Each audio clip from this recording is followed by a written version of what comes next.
வணக்கம். இது நியூஸ் 18 தமிழ்நாட்டின் 3 மணி செய்திகள் வழங்குவதற்காக நான் பத்மபிரியா ஸ்ரீமாலி. முதலில் தலைப்புச் செய்திகளை பார்க்கலாம். தமிழ்நாட்டில் பெட்ரோல் டீசல் விலை நள்ளிரவு முதல் 3 ரூபாய் குறைகிறது. மாநில அரசின் வரி குறைக்கப்படுவதாக பட்ஜெட்டில் நிதியமைச்சர் பழனிவேல் தியாகராஜன் தகவல்.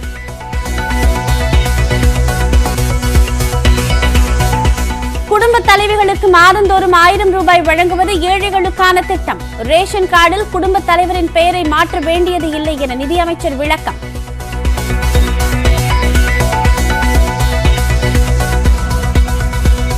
அரசு ஊழியர்களுக்கான அகவிலைப்படி உயர்வு அடுத்த ஆண்டு ஏப்ரல் முதல் வழங்கப்படும். வேறுகால விடுப்பு 12 மாதங்களாக அதிகரிக்கப்படும் என பட்ஜெட்டில் அறிவிப்பு.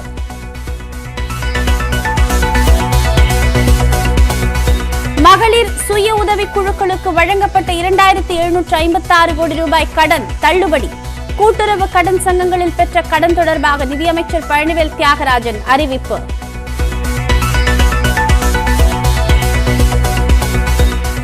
நகரங்களில் உள்ள ஏழைகளுக்காக ஊதிய வேலைவாய்ப்பு திட்டம். சாலைகள், பூங்காக்கள் உள்ளிட்டவற்றை கட்டமைக்கும் மற்றும் பராமரிக்கும் பணியில் ஈடுபடுத்தப்படுவர்.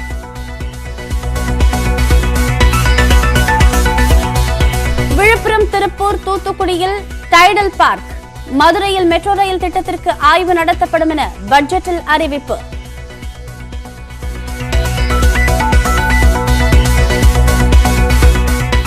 டீசலுக்கு வரியை குறைக்காததால் லாரி, கார், வேன் உரிமையாளர்கள் ஏமாற்றம். விலைவாசி குறைய வாய்ப்பில்லை என கவலை.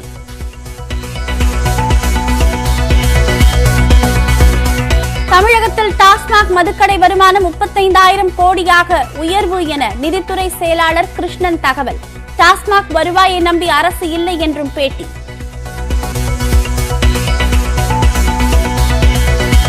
ஆரணி அருகே லாரி மீது கார் மோதிய விபத்தில் 6 பேர் உயிரிழப்பு. கோவிலுக்கு சென்று கொண்டிருந்த போது கார் டயர் வெடித்ததால் விபத்து.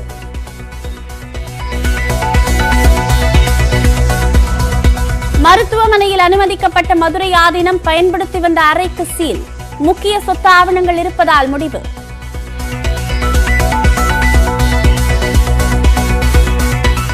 மும்பை பங்குச்சந்தை குறியீட்டின் சென்செக்ஸ் முதல் முறையாக 55,000 புள்ளிகளை தாண்டியது. பஜாஜ், L&T பங்குகளின் மதிப்பு உயர்ந்தது. ஆப்கானிஸ்தானில் உச்சகட்டத்தில் உள்நாட்டு போர். காந்தஹார், ஹெராத் நகரங்களை தாலிபான்கள் கைப்பற்றியதால் பதற்றம் அதிகரிப்பு.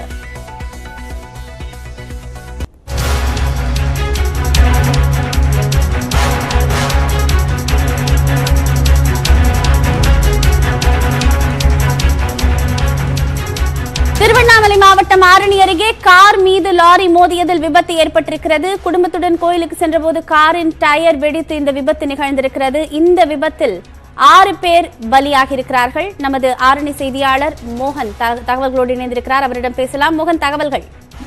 நிச்சயமாக பத்மபிரியா, ஆரணி அடுத்த முனியமங்கல் கிராமத்தில் வேலூரில் இருந்து குலதெய்வ கோவிலான செங்கத்தில் உள்ள புத்துமாரியம்மன் கோவிலுக்கு குலதெய்வ வழிபாடுக்காக சென்றிருந்த 11 பேர் காரில் பயணித்தனர். கார் வேலூர் டு திருவண்ணாமலை நோக்கி சென்று கொண்டிருக்கும் போது ஆரணி அருகே உள்ள முனியமங்கல் என்ற இடத்தில் கார் டயர் வெடித்து லாரியின் மீது மோதியதில் காரில் மொத்தம் 11 பேர் பயணித்தனர். இதில் 6 பேர் சம்பவ இடத்திலே பலியாகினர். இதில் 4 பெண், 1 ஆண், 3 மாத கைக்குழந்தை என 6 பேர் உயிரிழந்துள்ளனர்.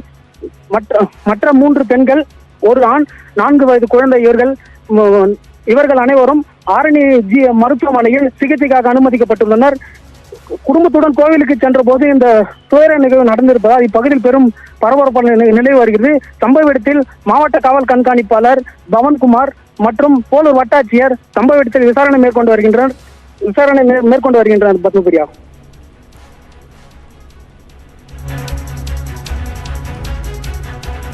இந்த விபத்துல 6 பேர் பலியாக இருப்பதாக முதற்கட்ட தகவல்ல சொன்னீங்க. வேறு யாருக்கேனும் காயம் ஏற்பட்டிருக்கிறதா? மருத்துவமனைக்கு கொண்டு செல்லப்பட்டிருக்கிறார்களா? நிச்சயமாக பத்மபிரியா, இதில் 3 பெண்களுக்கு பலத்த காயம் ஏற்பட்டுள்ளது. அதில் 2 மிக கவலைக்கிடமாக உள்ளனர். 1 ஆண் குழந்தை லேசான காயத்துடன் உயிர் தப்பியுள்ளது. அந்த ஆண் குழந்தை சம்பவ இடத்தில் காவல்துறையினர் வைத்து முதலுதவி அளிக்கப்பட்டு வருகிறது. பத்மபிரியா, லாரி ஓட்டுநருடைய நிலை எப்படி இருக்கிறது? லாரி ஓட்டுநருடைய நிலைமை வந்து நிச்சயமாக லாரி ஓட்டுநர் வந்து சம்பவ இடத்தில் விபத்து நடந்தவுடன் லாரி ஓட்டுநர் சம்பவ இடத்திலிருந்து தப்பி சென்று விட்டுள்ளார் பத்மபிரியா. இந்த விசாரணையில அடுத்த கட்டமா என்ன மாதிரியான நடவடிக்கை எடுக்கப்படவிருக்கிறது என்ற தகவல் வெளியாக இருக்கிறதா?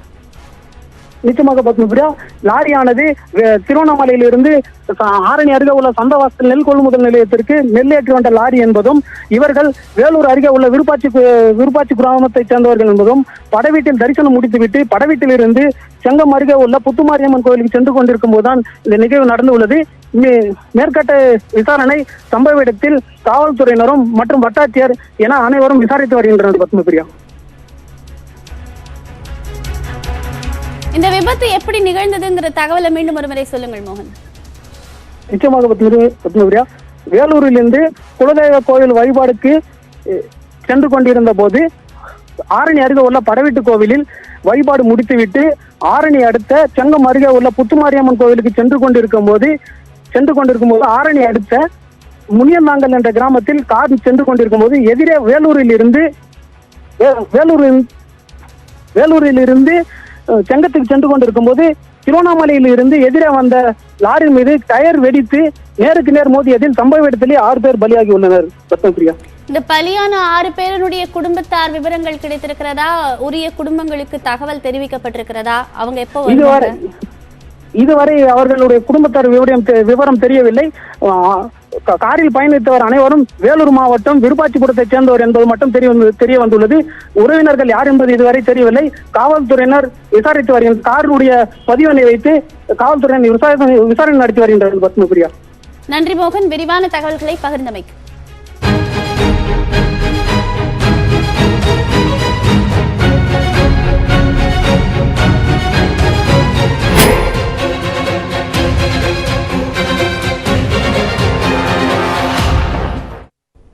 இனி விரிவான செய்திகளை பார்க்கலாம். கூட்டுறவு கடன் சங்கங்கள் மூலம் மகளிர் சுய உதவிக் குழுக்களுக்கு வழங்கப்பட்ட கடன் தொகை 2756 கோடி ரூபாயை தள்ளுபடி செய்வதாக பட்ஜெட்டில் அறிவிக்கப்பட்டுள்ளது. மகளிர் சுய உதவிக் குழுக்களுக்கு வழங்கப்பட்ட கடன் தகுதியான நபர்களுக்கே சென்றிருப்பது முதற்கட்ட ஆய்வில் தெரியவந்திருப்பதாக பட்ஜெட் உரையில் நிதியமைச்சர் பழனிவேல் தியாகராஜன் கூறினார். கொரோனா பரவல் காரணமாக இந்த குழுக்கள் பாதிக்கப்பட்டிருப்பதால் அவர்களுக்கான 2756 கோடி ரூபாய் கடன் தொகையை முன்னுரிமை அளித்து தள்ளுபடி செய்வதாக அறிவித்தார். அதே சமயம் கூட்டுறவு வங்கிகளில் அடமானம் வைக்கப்பட்ட நகைகளின் தரம் மற்றும் தூய்மை சரியாக கணக்கிடப்படவில்லை எனவும் பயிர்க்கடன்களுக்காக சமர்ப்பிக்கப்பட்ட அடங்கல்களில் பல்வேறு முறைகேடுகள் இருப்பதாகவும் தெரிவிக்கப்பட்டுள்ளது. எனவே இதுகுறித்து தீர ஆராய்ந்த பிறகு தவறு செய்தவர்கள் தவிர்க்கப்பட்டு உண்மையான பயனாளிகள் மட்டும் பயனடையும் வகையில் நகைக்கடன் மற்றும் பயிர்க்கடன் தள்ளுபடி திட்டம் செயல்படுத்தப்படும் என்றும் அறிவித்தார். இதனிடையே குடும்ப தலைவிகளுக்கு மாதந்தோறும் 1000 ரூபாய் வழங்கும் திட்டம் என்பது மிகவும் ஏழ்மையானவர்களுக்கு மட்டுமான திட்டம் என பட்ஜெட் அறிக்கையில் தெரிவிக்கப்பட்டுள்ளது. குடும்பத்தின் தலைவர் ஒரு பெண்ணாக இருந்தால் மட்டுமே மாதந்தோறும் உதவி கிடைக்கும் என சில தரப்புகள் தவறாக புரிந்து கொள்ளப்பட்டுள்ளது. இதனால் பல குடும்பங்கள் அட்டைகளில் பெண் குடும்ப உறுப்பினர் ஒருவரை குடும்பத்தின் தலைவராக மாற்றுவதற்கு முயற்சித்து வருகின்றனர். இத்திட்டத்தின் நோக்கம் நிதி உதவியை இல்லத்தரசிகள் வழங்குவதே ஆகும் என உறுதியளிக்கிறேன். எனவே குடும்ப தலைவர் பெயரை மாற்ற தேவையில்லை.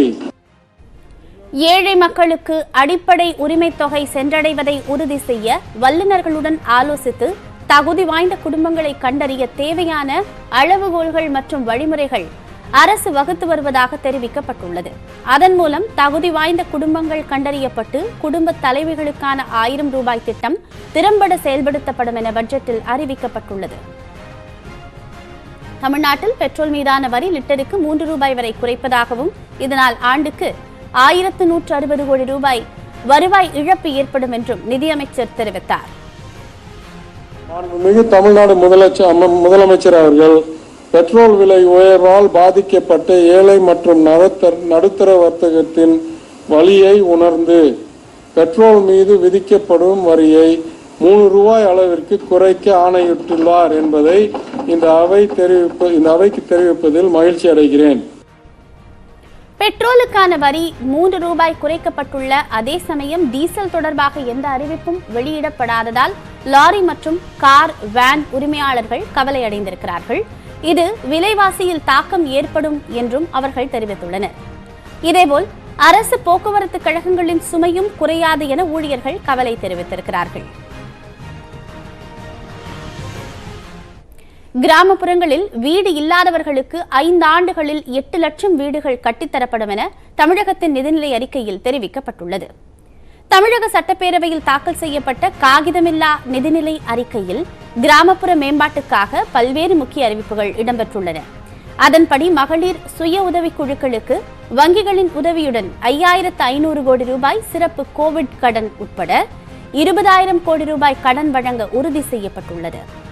மாநிலத்தில் உள்ள 79835 குக்கிராமங்களுக்கும் ஒரு நாளைக்கு குறைந்தபட்சம் ஒரு நபருக்கு 55 லிட்டர் தரமான குடிநீர் வழங்கவும் வழிவகை செய்யப்பட உள்ளது. வீட்டிற்கான குடிநீர் இணைப்பு இல்லாத 83,92,000 குடும்பங்களுக்கும் 2024ஆம் ஆண்டு மார்ச் மாதத்திற்குள் குடிநீர் இணைப்பு வழங்கப்படும் என தெரிவிக்கப்பட்டுள்ளது. இந்த நோக்கத்தை நிறைவேற்ற 2000 கோடி ரூபாய் மதிப்பீட்டில் ஜல் ஜீவன் இயக்கம் செயல்படுத்தப்பட உள்ளது. அடுத்த 10 ஆண்டுகளில் குடிசைகள் இல்லா தமிழகத்தை உருவாக்க அரசு உறுதியோடு இருப்பதாக நிதியமைச்சர் பழனிவேல் தியாகராஜன் கூறினார். 2021-22ஆம் ஆண்டில் மொத்தம் 8017.41 கோடி ரூபாய் செலவில் மேலும் 2,89,870 வீடுகள் கட்டப்படும். கிராமப்புறங்களில் தற்போது வீடு இல்லாத 8,03,924 குடும்பங்களுக்கு அடுத்த 5 ஆண்டுகளில் வீடு வழங்கப்படுவதை இந்த அரசு உறுதி செய்யும். 100 நாள் வேலை திட்டத்தில் மேலும் தினசரி ஊதியத்தை 300 ரூபாயாகவும் தனிநபருக்கான வேலை நாட்களை 150 நாட்களாகவும் உயர்த்த ஒன்றிய அரசுக்கு வலியுறுத்தப்படும் என்றும் தெரிவிக்கப்பட்டது. சட்டமன்ற உறுப்பினர்களின் தொகுதி மேம்பாட்டுக்கான நிதி நடப்பாண்டிலிருந்து 3 கோடியாக வழங்கப்பட உள்ளது. புறவழிச்சாலைகள் இல்லாத 59 நகராட்சிகளுக்கு சாலைகள் அமைக்க முன்னுரிமை அளிக்க திட்டமிடப்பட்டுள்ளது. 1 லட்சத்திற்கும் அதிகமான மக்கள் தொகை கொண்ட 27 நகரங்களில் பாதாள சாக்கடை திட்டங்கள் செயல்படுத்தப்படும் எனவும் அறிவிக்கப்பட்டுள்ளது. தமிழக அரசின் பட்ஜெட்டுக்கு எதிர்ப்பு தெரிவித்து அதிமுக சட்டமன்ற உறுப்பினர்கள் வெளிநடப்பு செய்தார்கள். சென்னை கலைவாணர் அரங்கில் நிதியமைச்சர் பழனிவேல் தியாகராஜன் நிதிநிலை அறிக்கையை வாசிக்க தொடங்கிய போது அதிமுகவினர் கோஷம் எழுப்பினர். நிதியமைச்சரின் வெள்ளை அறிக்கை குறித்து எதிர்க்கட்சிகள் பேச கோரிக்கை விடுக்கப்பட்ட போது சபாநாயகர் மறுப்பு தெரிவித்தார். பின்னர் அதிமுக உறுப்பினர் அனைவரும் வெளிநடப்பு செய்தார்கள். சட்டப்பேரவைக்கு வெளியே செய்தியாளர்களை சந்தித்த எதிர்க்கட்சித் தலைவர் எடப்பாடி பழனிசாமி ஆட்சிக்கு வந்தவுடன் நீட் தேர்வை ரத்து செய்வதாக கூறிவிட்டு வாக்குறுதியை நிறைவேற்றாத திமுக அரசை கண்டித்து வெளிநடப்பு செய்வதாக கூறினார். சட்டமன்ற தேர்தலின் போது 505க்கும் மேற்பட்ட நடைமுறைப்படுத்த முடியாத வாக்குறுதிகளை நிறைவேற்றுவதாக கூறி திராவிட முன்னேற்ற கழகம் ஆட்சிக்கு வந்தீர்கள். தேர்தல் சமயத்தின் போது ஆட்சி பொறுப்பேற்றவுடன் தான் போடும் முதல் கையெழுத்து நீட் தேர்வு ரத்து என்பதுதான் என்று தமிழகம் முழுவதும் மூலை முடுக்குகளிலும் மாண்புமிகு முதலமைச்சர்கள் கூறினார்கள். ஆனால் ஆட்சிக்கு வந்து 100 நாட்கள் ஆகியும் இதற்கு எந்த தீர்வும் எட்டப்படவில்லை. தொடர்ந்து பேசிய அவர் வெள்ளை அறிக்கை என்ற பெயரில் வெற்று அறிக்கையை வெளியிட்டு நிதியமைச்சர் பழனிவேல் தியாகராஜன் விளம்பரம் தேடுவதாக கடுமையாக விமர்சித்தார். மேலும் அதிமுக ஆட்சியில் அரிசி குடும்ப அட்டைதாரர்களுக்கு நலத்திட்ட உதவிகளை வழங்கியதை குறை கூறும் திமுக அரசு முந்தைய ஆட்சி காலத்தில் தொலைக்காட்சி பெட்டி கொடுத்தது ஏன் எனவும் கேள்வி எழுப்பினார். அரசியல் காழ்ப்புணர்ச்சியின் காரணமாக அனைத்து இந்திய அண்ணா திராவிட முன்னேற்ற கழகத்தைச் சேர்ந்த முன்னாள் அமைச்சர் பெருமக்கள், கழக நிர்வாகிகள், தகவல் தொழில்நுட்ப பிரிவு நிர்வாகிகள், தொண்டர்கள் ஆகியோர் மீது திராவிட முன்னேற்ற கழக அரசு பொய் வழக்கு போடுவதை கடுமையாக கண்டிக்கிறோம். உள்ளாட்சி தேர்தல் நடைபெறவுள்ள சூழ்நிலையில் இப்படி பொய் வழக்கு போட்டு கழக தொண்டர்களின் வேகத்திற்கு தடை போட திராவிட முன்னேற்ற கழகம் பகல் கனவு காண வேண்டாம். அரசு ஊழியர்களுக்கான அகவிலைப்படி உயர்வு அடுத்த ஆண்டு ஏப்ரல் மாதம் முதல் வழங்கப்படும் என பட்ஜெட்டில் நிதியமைச்சர் பழனிவேல் தியாகராஜன் தெரிவித்திருக்கிறார். டிஏவை உயர்த்துவது அரசு எதிர்கொள்ள கொள்ளும் நிதி நெருக்கடி அரசு ஊழியர்களுக்கு நன்கு அறிவார்கள். எனவே அரசு ஊழியர்களுக்கும் ஓய்வூதியர்களுக்கும் உயர்த்தப்பட்ட அகவிலைப்படி DA 1/4/2022 முதல் வழங்கப்படும்.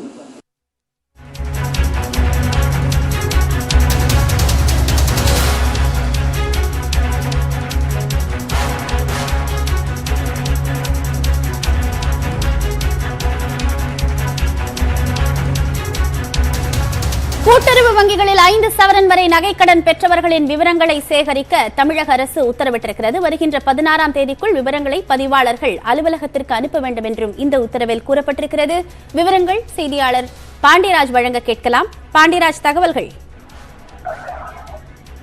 பத்மபிரியா, திமுகவின் தேர்தல் அறிக்கையில் மிக முக்கியமாக கூற சொல்லப்பட்டது 5 சவரன் நகை வரை கடன் வாங்கியவர்களுக்கு இந்த கடன் தள்ளுபடி செய்யப்படும் என்று தெரிவிக்கப்பட்டுள்ளது. அதன் அடிப்படையில் தற்பொழுது கூட்டுறவு மற்றும் கூட்டுறவு நிறுவனங்களில் 5 சவரன் நகை வரை தங்க நகை அடமானம் கடன் வாங்கியவர்களுடைய விவரங்களை தயார் செய்து வைத்துக் கொள்ள வேண்டும் என்று கூட்டுறவு சங்கங்களுடைய பதிவாளர் அலுவலகமானது ஒரு சுற்றறிக்கை ஒன்று அனுப்பியிருக்கிறது.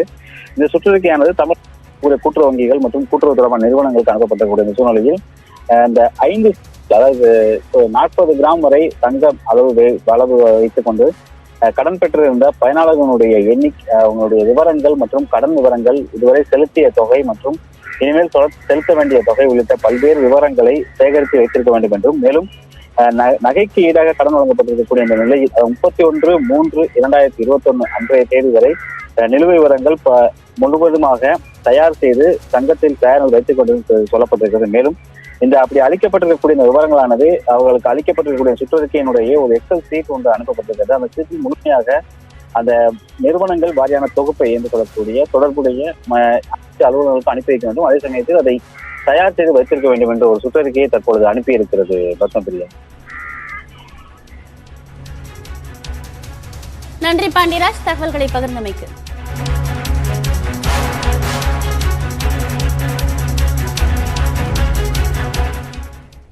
பெட்ரோல் மீதான மாநில அரசின் வரியை லிட்டருக்கு 3 ரூபாய் குறைக்கப்பட்டதற்கு வாகன ஓட்டிகள் வரவேற்பு தெரிவித்திருக்கிறார்கள். இது தொடர்பாக அவர்கள் தெரிவித்திருக்கும் கருத்துகள் என்ன பார்க்கலாம். இது உண்மையிலேயே வரவேற்கத்தக்கதுங்க. இதில் எந்த மாற்று கருத்துமே கிடையாது. ஏன்னா இன்னைக்கு ஒரு சராசரியாக பெட்ரோலுங்கிறது ஒவ்வொரு மனுஷனோட வாழ்க்கையிலையும் ரொம்ப முக்கியமான ஒரு விஷயம். ஸோ அது ஒரு 100 ரூபாய்க்கு மேலே அப்படிங்கிறது ஒரு பிரமிப்புக்குரிய ஒரு விஷயமா இருந்தது. ஸோ 100 ரூபாய்க்கு கீழே இப்போ அந்த பெட்ரோல் வருது அப்படின்னாலே அது ஒரு திருப்திகரமான ஒரு விஷயம் தான். இதனால் எங்களுக்கு சேல்ஸ் வைஸ் பார்த்தீங்கன்னா கொஞ்சம் இன்க்ரீஸ் ஆகிறதுக்கு வாய்ப்பு இருக்குது. கஸ்டமர் ஒவ்வொரு நாளும் எங்ககிட்ட கேட்குறாங்க, சார் இது எப்போ கம்மியாகும் அப்படின்னு கேட்குறாங்க. ஸோ இது எப்போ கம்மியாகுங்கிறது எங்களுக்குமே ஒரு இது இல்லாமல் இருந்தது, ஒரு முடிவுக்கு வராமல் இருந்தது. இப்போ ஸ்டேட் கவர்மெண்ட் இது அறிவிச்சிருக்கிறாங்க, இது இந்த நடைமுறைக்கும் வந்துருச்சு அப்படின்னா இது உண்மையிலேயே ஒரு வரவேற்கக்கூடியது நல்ல விஷயம் தான். இருந்தாலும் அவ்வளோ பெரிய பெனிஃபிட் எங்களுக்கு கிடைக்க போகிறதில்ல. என்ன ஒரு 10 ரூபா 12 ரூபா கம்மி பண்ணால் கூட பரவாயில்ல. ஆனால் 102 ரூபாய் கேட்குது, 3 ரூபாயில் கம்மி பண்ணால் பெரிய பெனிஃபிட் ஒன்றும் கிடையாது. ஏன்னா எத்தனை கிலோமீட்டர் ஓட்ட போகிறோம் 3 ரூபாயில், அது ஒன்றும் கிடையாது, அவ்வளோதான். 3 ரூபா குறைஞ்சிருக்கு அப்படிங்கிறப்ப உங்களுக்கு ஒரு சின்ன அளவு தொகை நின்று அதை எப்படி பார்க்குறீங்க? அதான் நீ குறைஞ்சதுன்னா பெட்டராக இருக்குன்னு சொல்லி திங்க் பண்ணுறேன். இப்போ திமுக தேர்தல் அறிக்கையில் 5 ரூபா குறைக்கலான்னு சொல்லியிருந்தாங்க, இப்போ 3 ரூபா தான் குறைச்சிருக்காங்க. அதை எப்படி பார்க்குறீங்க? மீதி 2 ரூபா பெண்டிங்கில் இருக்குல்ல, அதை எப்படி பார்க்குறீங்க? அதையும் செஞ்சால் எவ்வளோ வசதியாக இருக்கும்? நீ படிப்படியாக தானே கம்மி பண்ணுவாங்க. இப்போ சொன்னதே கொஞ்சம் இது பண்ணிக்கிறாங்க, நீ படிப்படியாக கம்மி பண்ணுவாங்கன்னு எதிர்பார்க்குறேன். பெட்ரோல் மீதான மாநில அரசின் வரியை மேலும் குறைக்க வேண்டும் என தமிழக அரசுக்கு வாகன ஓட்டிகளும் பொதுமக்களும் கோரிக்கை விடுத்திருக்கிறார்கள். இது தொடர்பாக அவர்கள் தெரிவித்திருக்கும் கருத்துக்களை பார்க்கலாம். வாழ்வாதாரம் இங்கே பெட்ரோலுக்கு நீங்கள் குறைச்சிருக்கீங்க, ஆனாலும் கூட எங்களுக்கு 3 ரூபான்றது ஒரு பெரிய இதாக கிடையாது. இன்றைக்கி 105 ரூபாய்க்கு பெட்ரோல் போட்டுக்கிட்டு இருக்கோம். ரொம்ப போனோம்னா 1 ரூபா 3 ரூபா குறைக்கிறீங்கன்றீங்க. 2 ரூபா 102 ரூபா தான் வருது. இந்த 1 லிட்டரை போட்டுட்டு 20 கிலோமீட்டர் வண்டி ஓட்ட முடியலை. எங்களால் ரொம்ப கஷ்டமாக இருக்குது. கம்மியாச்சுன்னா எந்த தொழில் பண்ண ஓனரை தவிர மற்ற எல்லாருக்குமே இது லாபம் தானே சார். அவங்களுக்கு ஒருத்தவங்க பிரச்சனை இருக்காது, மற்ற எல்லாருக்குமே பயனுள்ள. குறைஞ்சா 100 ரூபா எல்லா விஷயத்துலையும் குறையும் போது எல்லாருக்கும் லாபம் தான் சார். இந்நிலையில் சென்னையில் செய்தியாளர்களை சந்தித்த தமிழ்நாடு நிதித்துறை செயலாளர் கிருஷ்ணன், கொரோனா காலம் என்பதால் பொருளாதாரத்தை பாதிக்காத வகையில் துல்லியமாக நிதிநிலை அறிக்கை தயார் செய்யப்பட்டுள்ளதாக கூறினார். மேலும் பெட்ரோல் மீதான வரி குறைப்பு நள்ளிரவு முதல் அமலுக்கு வரும் என்றும், டாஸ்மாக் மது மூலம் கிடைக்கும் வருவாய் 35,000 கோடி ரூபாயாக அதிகரித்திருப்பதாகவும் தெரிவித்தார். டாஸ்மாக் வருமானத்தை பொறுத்த அளவில் நீங்கள் என்ன பார்க்கணுன்னா லாஸ்ட் இயர் ஃபெப்ரவரிலையும் அப்புறம் மார்ச்லேயும் அந்த ஏப்ரல்லையும் டேக்ஸ் ரேட் இன்க்ரீஸ் பண்ணும். ஸோ வால்யூம் கொஞ்சம் குறைஞ்சிருந்தாலும் டேக்ஸ் ரேட் இன்க்ரீஸ் ஆனதுனால இந்த ஓவரால் ரெவென்யூ கிட்டத்தட்ட ஒரே லெவலில் இருந்தது, ஒரே சீராக இருந்தது. டாஸ்மாக் ரெவென்யூ இஸ் கிட்டத்தட்ட அதே லெவலில், ஐ மீன் ஒரு மார்ஜினல் க்ரோத்தோட போயிட்டு அது ஒரு 35,000 கோடி ஒரு ஆண்டுக்கு வருங்க. ஆப்கானிஸ்தானின் முக்கிய நகரங்களான காந்தஹார் மற்றும் ஹெராத் நகரங்களை தாலிபான்கள் கைப்பற்றியுள்ளன. அமெரிக்க படைகள் ஆப்கானிஸ்தானிலிருந்து படிப்படியாக வெளியேறிய நிலையில் ஆப்கானிஸ்தானில் ராணுவத்துக்கும் தாலிபான்களுக்கும் இடையிலான உள்நாட்டு போர் உச்சக்கட்டத்தை எட்டியுள்ளது. அடுத்தடுத்து ராணுவ நிலைகளை கைப்பற்றி வரும் தாலிபான்கள் அந்நாட்டின் 2 மற்றும் 3ஆம் பெரிய நகரங்களான காந்தஹார் மற்றும் ஹெராத் நகரங்களை கைப்பற்றியுள்ளன.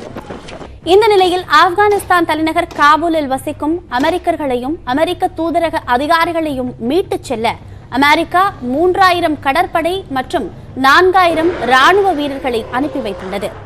அந்நாட்டில் உள்ள மொத்தம் 34 மாகாணங்களில் 12 மாகாணங்கள் தாலிபான்கள் கைப்பற்றியுள்ளன. ஆப்கானிஸ்தானில் தாலிபான் கட்டுப்பாட்டில் உள்ள பகுதிகளில் சிக்கிய 3 இந்திய பொறியாளர்களை தூதரக அதிகாரிகள் விமானம் மூலம் மீட்டுள்ளனர். மற்ற செய்திகளை சிறிய இடைவெளிக்கு பிறகு பார்க்கலாம்.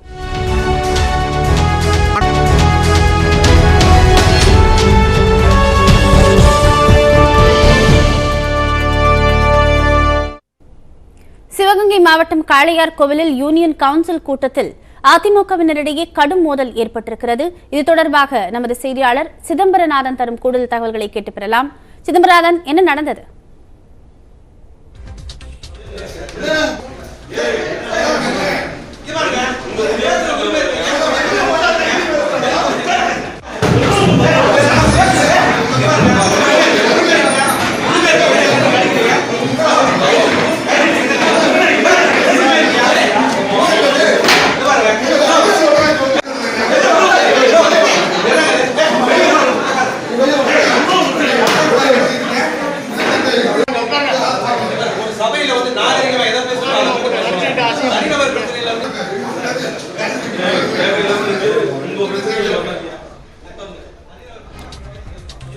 தற்போது நாம் பார்க்கக்கூடிய காட்சிகள் சிவகங்கை மாவட்டம் காளையார் கோவிலில் அதிமுகவினரிடையே நடந்த மோதலின் காட்சிகள். நாற்காலியை எடுத்து ஒருவர் மீது ஒருவர் தாக்கிக் கொள்ளும் காட்சிகளை பார்த்திருக்கிறோம். செய்தியாளர் சிதம்பரநாதன் இணைந்திருக்கிறார். சிதம்பரநாதன், விவரங்களை சொல்லுங்க. கண்டிப்பா பார்க்க முடியா. சிவகங்கை மாவட்டம் காளையார் கோயில் யூனியன் கவுன்சில் கூட்டம் இன்று காலை நடைபெற்றது. இதுல காளையார் கோயில் சேர்மன் ராஜேஸ்வரி தலைமையில் நடைபெற்ற கூட்டத்தில் ராஜேஸ்வரின் செயல்பாடு குறித்து வேளாங்குளத்தை சேர்ந்த மகேஸ்வரன் கேள்வி எழுப்பியதாக கூறப்படுகிறது. இந்த நிலையில் சேர்மன் ராஜேஸ்வரிக்கு ஆதரவாக செயல்படும் முடிகரை கவுன்சிலர் மனோகரன் கேள்வி எழுப்பிய மகேஸ்வருடன் வாக்குவாதத்தில் ஈடுபட்ட நிலையில் இருவருக்கும் கைகலப்பானது. இருவரும் சேரை தூக்கி அடித்ததாகவும் கூறப்படுகிறது. பத்மபிரியா.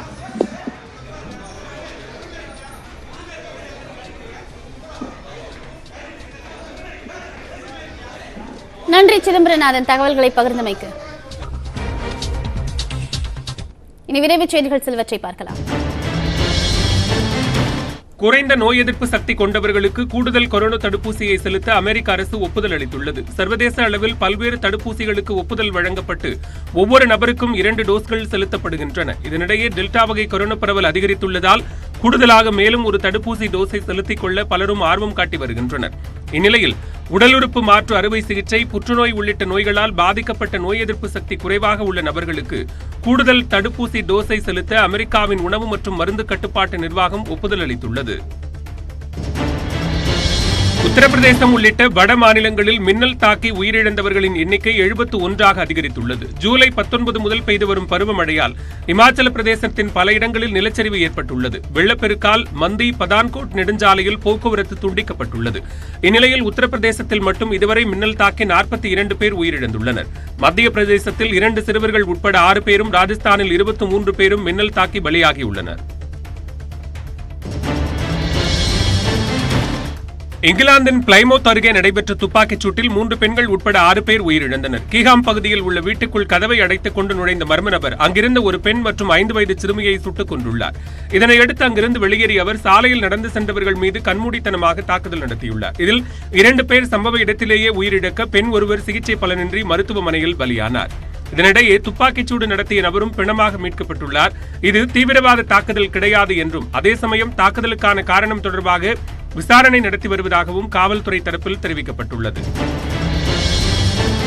மும்பையில் டெல்டா பிளஸ் கொரோனா தொற்றுக்கு மேலும் ஒருவர் உயிரிழந்துள்ளார். மும்பையில் 63 வயதான பெண் ஒருவர் 2 டோஸ் தடுப்பூசிகள் செலுத்திய நிலையில் கடந்த மாதம் 21ஆம் தேதி டெல்டா பிளஸ் வகை தொற்றுக்கு உயிரிழந்தார். அதன் பின்னர் ரத்னகிரி மாவட்டத்தைச் சேர்ந்த 80 வயது மூதாட்டியும் மரணமடைந்தார். இந்நிலையில் ராய்காட் மாகாணத்தின் நகாதானே பகுதியைச் சேர்ந்த 69 வயது ஆண் ஒருவர் டெல்டா பிளஸ் வகை கொரோனாவுக்கு உயிரிழந்துள்ளதாக ராய்காட் மாவட்ட ஆட்சியர் நிதி சௌத்ரி தெரிவித்தார். மராட்டியத்தில் மொத்தம் 65 பேர் டெல்டா பிளஸ் கொரோனா தொற்றால் பாதிக்கப்பட்டுள்ளனர். நாட்டின் உள்நாட்டு விமான போக்குவரத்து சேவையை 72% அதிகரித்து மத்திய விமான போக்குவரத்து அமைச்சகம் உத்தரவிட்டுள்ளது. கொரோனா ஊரடங்கு காரணமாக உள்நாட்டு மற்றும் சர்வதேச விமான சேவைகள் குறைக்கப்பட்டுள்ளன. இந்தியாவில் கொரோனா 2ஆம் அலை தீவிரமடைந்த சமயத்தில் பல்வேறு உலக நாடுகள் இந்தியாவுடனான விமான சேவைக்கு தடை விதித்தன. இந்நிலையில் கொரோனா பரவல் படிப்படியாக குறைந்து வருவதை அடுத்து நாட்டின் உள்நாட்டு விமான போக்குவரத்து சேவையை 65%-லிருந்து 72% அதிகரித்து மத்திய விமான போக்குவரத்து அமைச்சர் ஹர்தீப் சிங் புரி உத்தரவிட்டுள்ளார். அதே நேரத்தில் உள்நாட்டு விமான சேவைக்கான கட்டணம் 12.5% உயர்த்தப்பட்டுள்ளதாகவும் அவர் தெரிவித்துள்ளார். பருவநிலை மாற்றம் சவாலாக மாறியுள்ள நிலையில் சுற்றுச்சூழலை காப்பதற்காக இந்தியா முக்கிய முடிவுகளை எடுக்கவிருப்பதாக பிரதமர் நரேந்திர மோடி தெரிவித்துள்ளார். பருவநிலை மாற்றம் தொடர்பான ஐநாவின் அறிக்கை உலக நாடுகளுக்கு எச்சரிக்கை மணியை அடித்துள்ளது. இதனால் பொருளாதாரம் மற்றும் சுற்றுச்சூழலை ஒருசேர காப்பாற்றுவதற்கான மாற்று வழிகளை பல்வேறு நாடுகள் ஆராய்ந்து வருகின்றன. இந்நிலையில் குஜராத் முதலீட்டாளர்கள் மாநாட்டில் காணொலி வாயிலாக பேசிய பிரதமர் நரேந்திர மோடி தொழில்நுட்பம் மற்றும் அறிவியல் கண்டுபிடிப்புகளை உருவாக்கும் அதே சமயத்தில் இயற்கை வளங்களையும் காப்பாற்ற வேண்டும் என்று குறிப்பிட்டார். அடுத்த 25 ஆண்டுகள் நமது நாட்டின் முக்கியமான காலகட்டம் என்ற பிரதமர் மோடி எண்ணற்ற மாற்றங்கள் நமது வாழ்க்கை முறையில் வரவிருப்பதாக கூறினார். முன்னதாக தேசிய வாகன கழிவு கொள்கையையும் பிரதமர் மோடி தொடங்கி வைத்தார். ஆப்கானிஸ்தானில் உள்ள இந்தியர்கள் கடத்தப்படுவதற்கான வாய்ப்பு இருப்பதால் அவர்கள் உடனடியாக அங்கிருந்து வெளியேற மத்திய அரசு அறிவுறுத்தியுள்ளது. ஆப்கானிஸ்தான் நாட்டில் ஆளும் அரசாங்கத்திற்கும் தாலிபான் அமைப்பினருக்கும் இடையே தாக்குதல் நடைபெற்று வருகிறது. இதில் அந்நாட்டின் 2வது பெருநகரமான கந்தகாரை தாலிபான் அமைப்பினர் கைப்பற்றியுள்ளனர். தலைநகர் காபூலை நோக்கி அவர்கள் முன்னேறி வரும் நிலையில் அந்நாட்டில் உள்ள 1500 இந்தியர்கள் தாயகம் திரும்ப அறிவுறுத்தப்பட்டுள்ளது. எனினும் அவர்களை மீட்பதற்காக விமானங்களை அனுப்பும் திட்டம் மத்திய அரசிடம் தற்போது இல்லை என்று அரசு அதிகாரி ஒருவர் கூறியுள்ளார். பிரதமர் மோடி அரசாங்கம் கூறுவதற்கு மட்டுமே ட்விட்டர் நிறுவனம் செவிசாய்ப்பதாக காங்கிரஸ் முன்னாள் தலைவர் ராகுல் காந்தி விமர்சித்துள்ளார். டெல்லியில் 9 வயது சிறுமி பாலியல் வன்கொடுமை செய்யப்பட்டு கொலை செய்யப்பட்ட சம்பவத்தில் சிறுமியின் பெற்றோரை சந்தித்து ராகுல் காந்தி ஆறுதல் கூறினார். பின்னர் அவர்களது படத்தையும் ட்விட்டரில் பதிவிட்டார். ராகுலின் இந்த செயல் விதிமீறல் என்று கூறி அவரது பக்கத்தை ட்விட்டர் நிறுவனம் தற்காலிகமாக முடக்கியது. இது தொடர்பாக பேசியுள்ள ராகுல் காந்தி ஒரு நிறுவனம் நமது அரசியலை வரையறுப்பதாகவும் அது தமக்கு பிடிக்கவில்லை என்றும் சாடியுள்ளார். இதன் மூலம் ட்விட்டர் நடுநிலைத்தன்மையற்ற ஊடகம் என்பது தெரியவந்துள்ளதாகவும் ஒரு சார்பாக அரசியல் நிலைப்பாடு எடுப்பது ட்விட்டர் நிறுவனத்திற்கு மிகப்பெரிய பின்விளைவுகளை ஏற்படுத்தும் என்றும் எச்சரிக்கை விடுத்துள்ளார். சமூக ஊடகங்கள் மட்டுமே மக்களுக்கு ஒளி விளக்காக திகழும் என்று தாம் எண்ணியதாகவும் ஆனால் ட்விட்டர் அதுபோன்று செயல்படவில்லை என்றும் விமர்சித்துள்ளார். உத்தரகண்ட் மாநிலம் சமோலி மாவட்டத்தில் உள்ள மலைப்பகுதியில் நிலச்சரிவு ஏற்பட்ட காட்சி வெளியாகியுள்ளது. உத்தரகண்ட் மாநிலத்தில் கடந்த 1 மாதமாக கனமழை பெய்து வருவதால் அங்குள்ள ஆறுகளில் வெள்ளப்பெருக்கு ஏற்பட்டுள்ளது. மேலும் பல்வேறு இடங்களில் நிலச்சரிவு ஏற்பட்டுள்ளது. இந்நிலையில் சமோலி மாவட்டத்தில் உள்ள ஜோஷிமத் பத்ரிநாத் தேசிய நெடுஞ்சாலையின் மலைப்பகுதியில் பயங்கர நிலச்சரிவு ஏற்பட்டது. இதனால் அங்கு போக்குவரத்து பாதிக்கப்பட்டுள்ளது.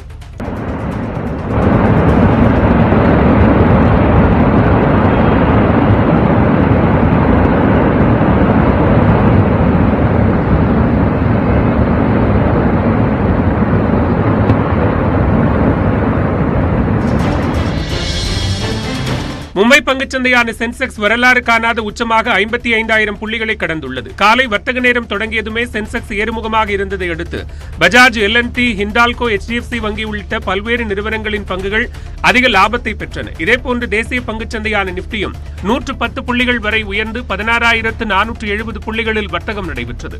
அதிக லாபம் தரும் வகையில் இந்திய பங்குச்சந்தைகள் தொடங்கியதால் முதலீட்டாளர்கள் மகிழ்ச்சி தெரிவித்தனர். டெல்லி சிறுமி பாலியல் வன்கொடுமை தொடர்பான ராகுல் காந்தியின் இன்ஸ்டாகிராம் வீடியோவை நீக்குமாறு பேஸ்புக் நிறுவனத்திற்கு கடிதம் அனுப்பப்பட்டுள்ளது. டெல்லியில் 9 வயது சிறுமி பாலியல் வன்கொடுமைக்குள்ளாக்கப்பட்டு கொலை செய்யப்பட்டதை அடுத்து பாதிக்கப்பட்ட குடும்பத்தை சந்தித்து ராகுல் காந்தி ஆறுதல் கூறினார். இதனைத் தொடர்ந்து அப்படங்களை அவர் சமூக வலைதள கணக்குகளில் பதிவிட்டார். இந்நிலையில் சிறுமியின் பெற்றோரின் படங்களை வெளியிட்ட விதிமீறலுக்காக அவரது இன்ஸ்டாகிராம் வீடியோவை நீக்க வேண்டும் என தேசிய குழந்தைகள் நல உரிமைகள் பாதுகாப்பு ஆணையம் வலியுறுத்தியுள்ளது. தேனி மாவட்டத்திலிருந்து கேரளாவிற்கு வேலைக்கு செல்லும் தொழிலாளர்கள் 2வது நாளாக எல்லையில் தடுத்து நிறுத்தப்பட்டனர். கேரளாவின் இடுக்கி மாவட்டத்தில் உள்ள தேயிலை மற்றும் காப்பி தோட்டங்களுக்கு தேனியிலிருந்து ஆயிரக்கணக்கான தொழிலாளர்கள் தினந்தோறும் தோட்டப் பணிகளுக்காக சென்று வருகின்றனர். இந்நிலையில் கொரோனா நோய் பரவல் காரணமாக மாநிலம் விட்டு மாநிலம் செல்வதற்கு கட்டுப்பாடு விதிக்கப்பட்டது. அதன்படி கொரோனா நெகட்டிவ் சான்று அல்லது கொரோனா தடுப்பூசி 2 தவணை செலுத்தியதற்கான சான்று இருந்தால் மட்டுமே தொழிலாளர்கள் அனுமதிக்கப்பட்டு வரும் நிலையில் 2வது நாளாக ஏராளமான தொழிலாளர்கள் கம்பம்மெட்டு, போடிமெட்டு ஆகிய இடங்களில் உள்ள சோதனைச் சாவடிகளில் தடுத்து நிறுத்தப்பட்டு திருப்பி அனுப்பப்பட்டனர். இந்தியாவில் கொரோனா பரவல் மீண்டும் அதிகரித்து ஒரே நாளில் 40,120 பேருக்கு தொற்று உறுதி செய்யப்பட்டுள்ளது. கடந்த 24 மணி நேரத்தில் புதிதாக 40,120 பேருக்கு பாதிப்பு கண்டறியப்பட்டுள்ளதால் கொரோனாவால் பாதிக்கப்பட்டோரின் மொத்த எண்ணிக்கை 3,21,00,000 கடந்தது. ஒரே நாளில் 42,295 பேர் குணமடைந்து வீடு திரும்பியதால் குணமடைந்தோர் விகிதம் 97.46 விழுக்காடாக அதிகரித்துள்ளது. இருப்பினும் நாடு முழுவதும் சிகிச்சை பலனின்றி 585 பேர் உயிரிழந்தனர். சிகிச்சையில் இருப்போரின் எண்ணிக்கை 3,85,227 அதிகரித்துள்ளது. சென்னை அடுத்த ஆவடியில் கள்ளநோட்டு மாற்ற முயன்ற நபர் கைது செய்யப்பட்டதை அடுத்து வடசென்னையை மையமாக கொண்டு கள்ளநோட்டு கும்பல் செயல்பட்டு வருவது கண்டுபிடிக்கப்பட்டுள்ளது. ஆவடியில் உள்ள தள்ளுவண்டி பழக்கடை ஒன்றில் பெரம்பூரைச் சேர்ந்த சிவா என்பவர் 500 ரூபாய் கள்ளநோட்டை கொடுத்து மாற்ற முயன்றுள்ளார். அப்போது சந்தேகமடைந்த கடைக்காரர் சிவாவை போலீசில் பிடித்துக் கொடுத்தார். விசாரணையில் சிவாவிடமிருந்த 24,500 ரூபாய் மதிப்புடைய கள்ளநோட்டுகளை போலீசார் பறிமுதல் செய்தனர். மேலும் பெரம்பூர், அம்பத்தூர், ஆவடி உள்ளிட்ட பகுதிகளை மையமாக கொண்டு கள்ளநோட்டு கும்பல் செயல்பட்டு வருவதும் தெரியவந்துள்ளது. சுதந்திர தினத்தை முன்னிட்டு திருச்சி விமான நிலையத்தில் 3 அடுக்கு போலீஸ் பாதுகாப்பு போடப்பட்டுள்ளது. நாட்டின் 75வது சுதந்திர தின விழாவை சீர்குலைக்க தீவிரவாதிகள் சதித்திட்டம் தீட்டியிருப்பதாக மத்திய மாநில அரசுகளுக்கு உளவுத்துறை எச்சரிக்கை விடுத்துள்ளது. இதன் காரணமாக நாடு முழுவதும் உள்ள முக்கிய விமான நிலையங்கள், ரயில் நிலையங்களில் பாதுகாப்பு பலப்படுத்தப்பட்டுள்ளது. அதன்படி திருச்சி விமான நிலையத்தில் 3 அடுக்கு போலீஸ் பாதுகாப்பு போடப்பட்டு மத்திய தொழில் பாதுகாப்பு படையினர் துப்பாக்கி ஏந்திய பாதுகாப்பு பணியில் ஈடுபடுத்தப்பட்டுள்ளனர். விமான நிலையத்திற்கு வரும் வாகனங்கள் அனைத்தும் கடுமையான சோதனைக்கு உட்படுத்தப்பட்ட பின்னரே அனுமதிக்கப்படுகின்றன. திருவாரூர் அருகே ஏடிஎம் கொள்ளை முயற்சியை தடுத்தவர் குத்தி கொலை செய்யப்பட்ட வழக்கில் கைது செய்யப்பட்ட 4 பேரையும் குண்டர் சட்டத்தில் அடைக்க மாவட்ட ஆட்சியர் உத்தரவு பிறப்பித்துள்ளார். கடந்த ஜூன் மாதம் 19ஆம் தேதியன்று 4 இளைஞர்கள் ஒன்று சேர்ந்து ஏடிஎம் மையத்தை உடைத்து பணத்தை கொள்ளையடிக்க முயன்றனர். அப்போது தனியார் வணிக வளாக உரிமையாளர் தமிழரசன் அவர்களை தடுத்தபோது குத்தி கொலை செய்யப்பட்டார். இந்த சம்பவம் தொடர்பாக புள்ளமங்கலம் பகுதியைச் சேர்ந்த மதன், விஜய், பிரதாப், ஆகாஷ் ஆகிய 4 பேர் கைது செய்யப்பட்டு திருச்சி மத்திய சிறையில் அடைக்கப்பட்டுள்ளனர். இந்நிலையில் அவர்களை குண்டர் சட்டத்தில் அடைக்க மாவட்ட ஆட்சியர் காயத்ரி கிருஷ்ணன் உத்தரவிட்டுள்ளார். மேலும் தொடர் குற்றச்சம்பவங்களில் ஈடுபடுவோர் மீதும், பெண்களுக்கு எதிரான பாலியல் குற்றங்களில் ஈடுபடுவோர் மீதும் குண்டர் சட்டம் பாயும் என மாவட்ட காவல் கண்காணிப்பாளர் எச்சரிக்கை விடுத்துள்ளார். அண்டார்டிகாவில் பிரம்மாண்டமான பனிப்பாறை ஒன்று மற்றொரு பனிப்பாறையுடன் மோதிய செயற்கைக்கோள் புகைப்படம் வெளியிடப்பட்டுள்ளது. A74 என்ற பெயர் கொண்ட அந்த பனிப்பாறை 1280 சதுர கிலோமீட்டர் பரப்பளவை கொண்டது. வெட்டக்கடல் பகுதியில் இருந்த பனிப்பிரதேசத்திலிருந்து கடந்த ஜனவரி மாதம் இந்த பனிப்பாறை தனியாக பிரிந்து சென்றது. இதனை கடந்த 6 மாதமாக இங்கிலாந்து விஞ்ஞானிகள் கவனித்து வந்த நிலையில் வெஸ்ட் பிரண்ட் என்ற இடத்தில் A74 பனிப்பாறை மற்றொரு பனிப்பாறையுடன் மோதி நிலை கொண்டது. தற்போது 2 பனிப்பாறைகள் மோதல் தொடர்பான செயற்கைக்கோள் புகைப்படம் வெளியாகியுள்ளது.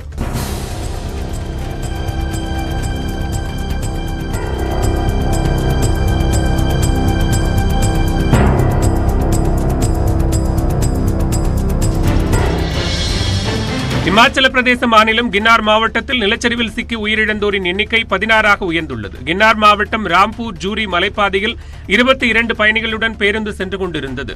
பவானாக்கர் என்ற பகுதியில் பேருந்து வந்தபோது மலைப்பகுதியில் திடீரென நிலச்சரிவு ஏற்பட்டது. அப்போது சாலையில் சென்று கொண்டிருந்த பேருந்து மற்றும் கார் நிலச்சரிவில் சிக்கிக் கொண்டன. தகவல் அறிந்து வந்த மீட்புப் படையினர் 14 பேரின் உடல்களை மீட்டனர். இந்நிலையில் இன்று மேலும் 2 சடலங்கள் மீட்கப்பட்டன. இதனால் பலி எண்ணிக்கை 16ஆக அதிகரித்துள்ளது. நிலச்சரிவில் இன்னும் பலர் சிக்கியிருக்கலாம் என்றும் மீட்புப் பணிகள் தொடர்ந்து நடைபெற்று வருவதாகவும் மாவட்ட காவல் கண்காணிப்பாளர் சர்ஜும் ராம் ராணா தெரிவித்துள்ளார். 3 மணி செய்திகளில் சிறிய இடைவேளை.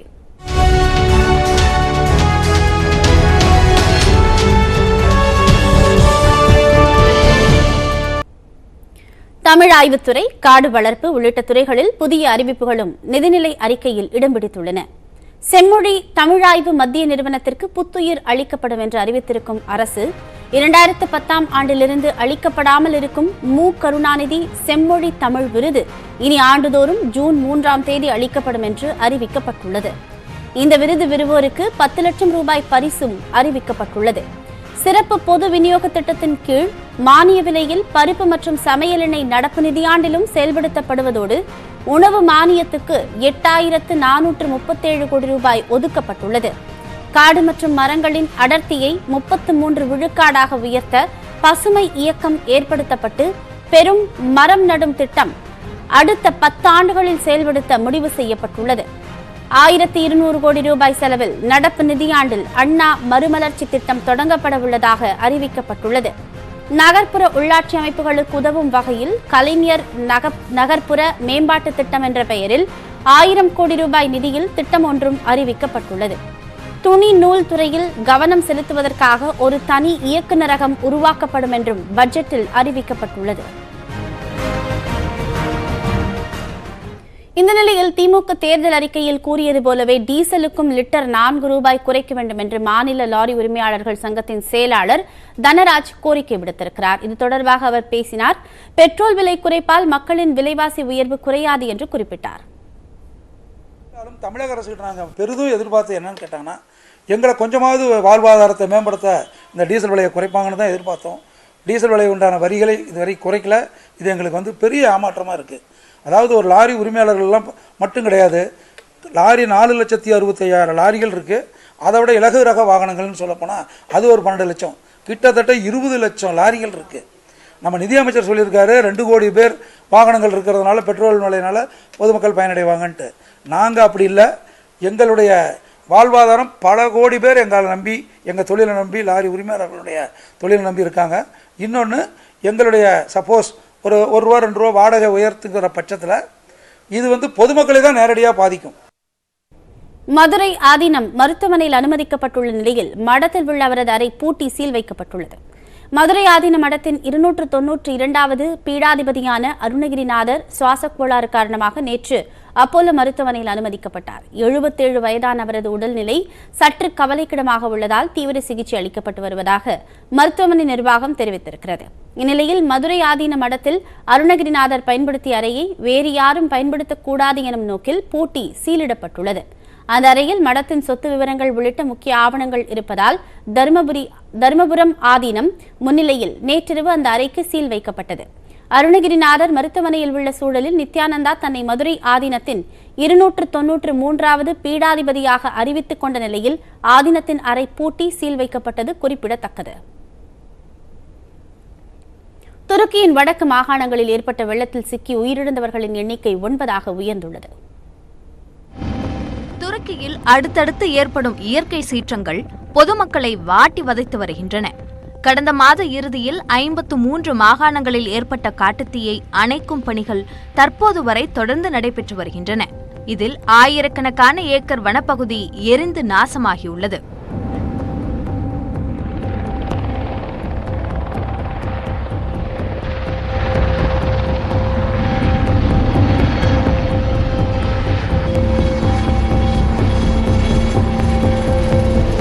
இந்நிலையில் அந்நாட்டின் வடக்கு பகுதியில் கடந்த சில நாட்களாக கனமழை கொட்டி தீர்த்துள்ளது.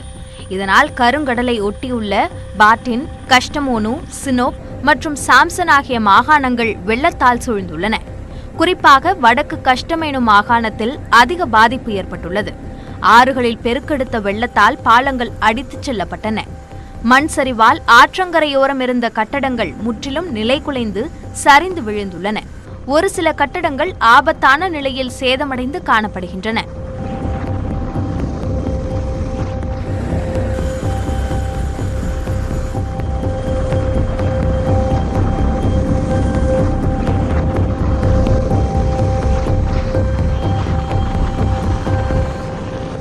கட்டட இடிபாடுகளில் சிக்கி காயமடைந்த 10க்கும் மேற்பட்டோர் மருத்துவமனையில் அனுமதிக்கப்பட்டுள்ளனர். குடியிருப்பு பகுதிகளுக்குள்ளும் வெள்ள நீர் புகுந்ததால் சாலைகளில் இருந்த கார் போன்ற வாகனங்கள் நீரில் அடித்துச் செல்லப்பட்டன.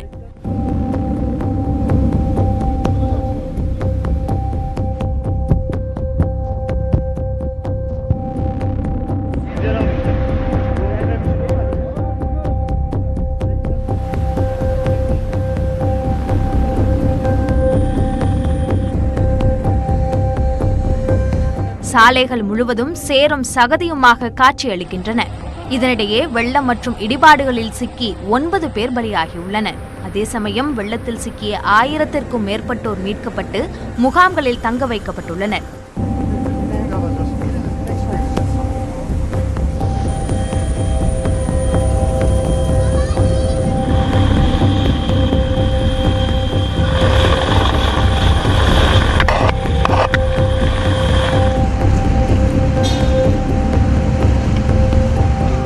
சாலைகளில் தேங்கிய மழைநீர் மற்றும் சகதியை அகற்றும் பணிகள் மீட்பு படையினரால் முடுக்கிவிடப்பட்டுள்ளன. சென்னை அடுத்த பெரும்பாக்கத்தில் இறைச்சி கடையில் பணியாளர் ஒருவரை போலீசார் கண்மூடித்தனமாக தாக்கிய சிசிடிவி காட்சிகள் வெளியாகி பரபரப்பை ஏற்படுத்தியுள்ளன. முகக்கவசம் அணியாததால் தாக்கியதாக போலீசார் விளக்கம் கொடுத்திருக்கும் நிலையில் சிசிடிவி காட்சியில் இளைஞர் முகக்கவசம் அணிந்திருப்பது உறுதியாகியுள்ளது. நடந்தது என்ன பார்க்கலாம்.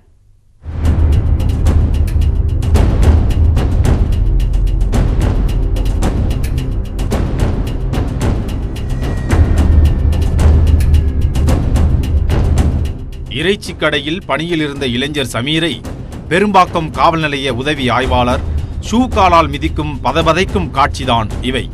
காலால் எட்டி உதைக்கும் அளவிற்கு என்ன செய்தார் சமீர்? சென்னையை அடுத்த பெரும்பாக்கம் நேதாஜி நகர் பகுதியில் JKM சிக்கன் என்ற இறைச்சி கடை செயல்பட்டு வருகின்றது. இந்த கடைக்கு கடந்த வியாழக்கிழமை மாலை பெரும்பாக்கம் காவல் நிலையத்தில் உதவி ஆய்வாளராக பணியாற்றும் ஜான் போஸ்கோ மற்றும் காவலர் ஒருவரும் வந்துள்ளனர். அப்போது இறைச்சி கடையில் பெற்றோரை இழந்து ஆதரவற்ற இளைஞர் 20 வயதுடைய சமீர் என்பவர் பணியில் இருந்துள்ளார். நேராக கடைக்கு வந்த போலீசார் இருவரும் சமீரிடம் சில விவரங்களை கேட்டுள்ளனர். அத்துடன் ஏன் முகக்கவசம் அணியவில்லை என்றும் கேட்டுள்ளனர். அதற்கு சமீர் முறையாக பதில் சொல்லவில்லை என்று தெரிகின்றது. இதனால் ஆத்திரமடைந்த காவல் உதவி ஆய்வாளர் ஜான் போஸ்கோ சமீரை தகாத வார்த்தைகளால் திட்டத் தொடங்கியுள்ளார். ஆத்திரமடைந்த உதவி ஆய்வாளர் சமீரை கடையின் உள்ளே சென்று கீழே தள்ளிவிட்டு கண்மூடித்தனமாக தாக்கியுள்ளார். அத்துடன் கீழே விழுந்த சமீரை தனது ஷூ காலால் தாக்கி மிதித்துள்ளார். அதை தன் கையால் மறித்த சமீரின் கைகளை தனது ஷூ காலால் மிதித்து நசுக்கியுள்ளார். வலி தாங்க முடியாத சமீர் கூச்சலிட்டு கத்தியுள்ளார். ஆனால் விடாத காவல் உதவியாளர் தனது ஷூ காலால் மிதித்து தாக்கியுள்ளார். வலி தாங்க முடியாமல் சமீர் கூச்சலிட்டு கத்தியுள்ளார். ஆனாலும் விடாத காவல் ஆய்வாளர் தனது ஷூ காலால் மிதித்து தாக்கியுள்ளார்.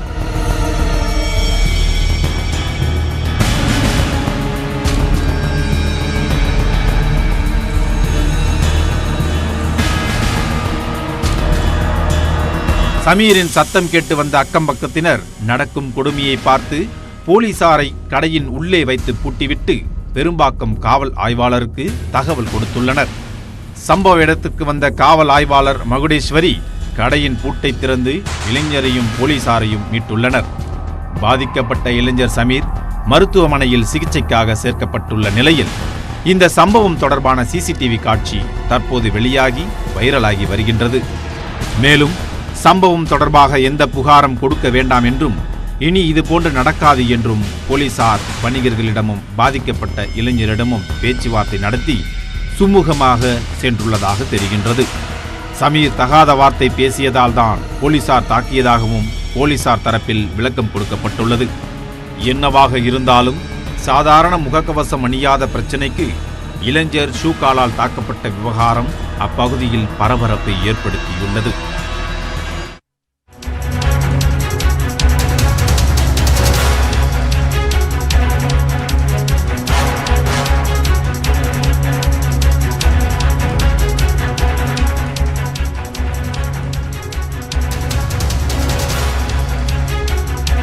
அண்மை செய்தியை பார்க்கிறோம். தேர்தல் தொடர்பாக போடப்பட்ட வழக்கில் அதிமுக ஒருங்கிணைப்பாளர் OPS-க்கு நோட்டீஸ் அனுப்பப்பட்டிருக்கிறது. போடியில் OPS வென்றதை எதிர்த்து வாக்காளர் ஒருவர் தொடர்ந்த வழக்கில் இந்த நோட்டீஸ் அனுப்பப்பட்டிருக்கிறது. விவரங்களோடு நமது செய்தியாளர் மதன் இணைகிறார். மதன், தகவல்கள்.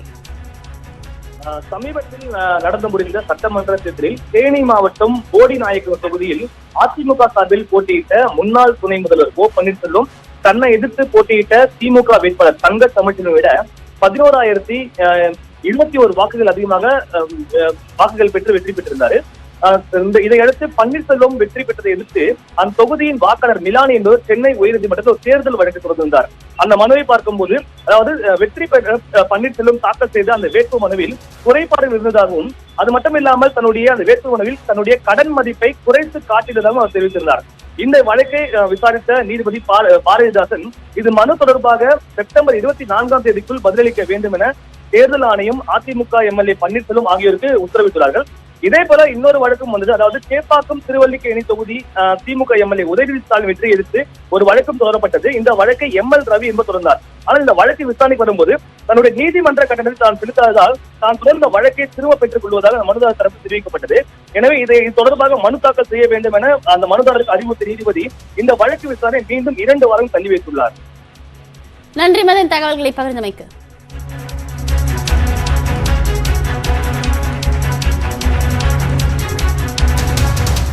அண்மை செய்திகளுக்கு தொடர்ந்து பாருங்கள் நியூஸ் 18 தமிழ்நாடு.